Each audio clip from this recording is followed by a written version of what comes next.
Hey guys, Mike here. Watched this video for Friday already. Can you believe that? June 7th.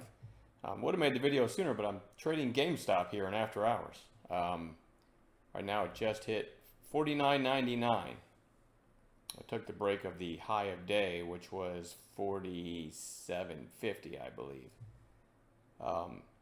And the sad thing is you can't use stops in after hours. So I was trying to babysit, but I'm out a chunk, and so I really have probably a can't lose trade at this point. So I'm going to try to crank out the video. All right. So there's the SPY. We're hanging out near all-time highs, right? My favorite call of the day was by me, BNAI. It was already on the bounce play watch list. We had a nice pop today. I'll show you the setup. The actual setup, the best setup would have been over this like 20 to 30 minute opening range. This is where it opened. I didn't see it.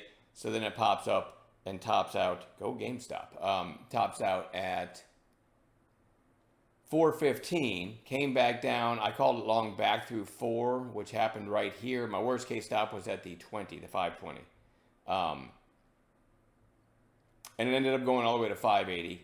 Scaled out. Had a good time with that one. So that's really nice mover there on pretty low risk, right?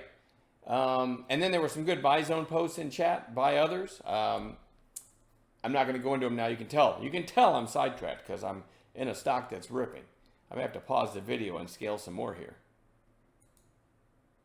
All right, there I did. I took more off at like 51.90.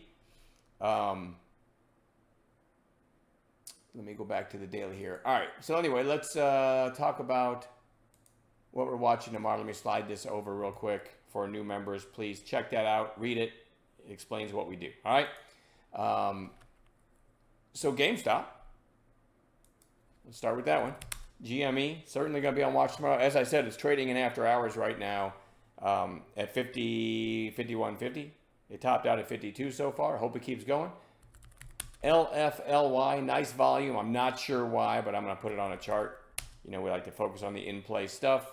REPL, nice little pop today. Maybe you get a follow-through day tomorrow. MSGM, nice volume, pretty strong close.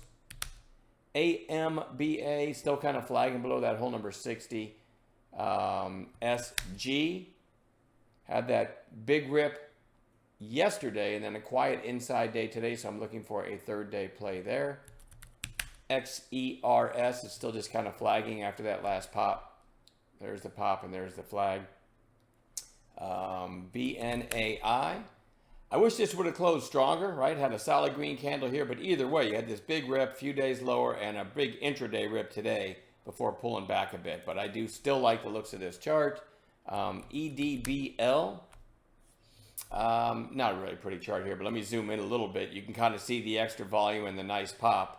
And I do believe they had a headline, so it makes the watch list. Edible PENN.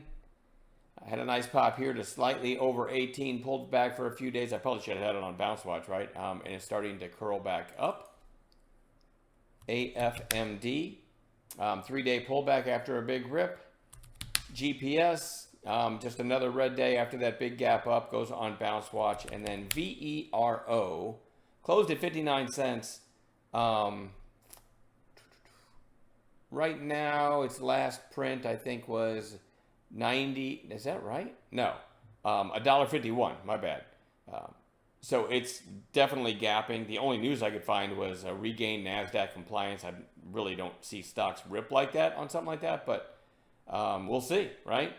So if it holds the gap, could be interesting tomorrow. And we will add gappers to the list as well in the pre-market together. That's it. Enjoy your evening. I'll see everybody in the chat on Friday.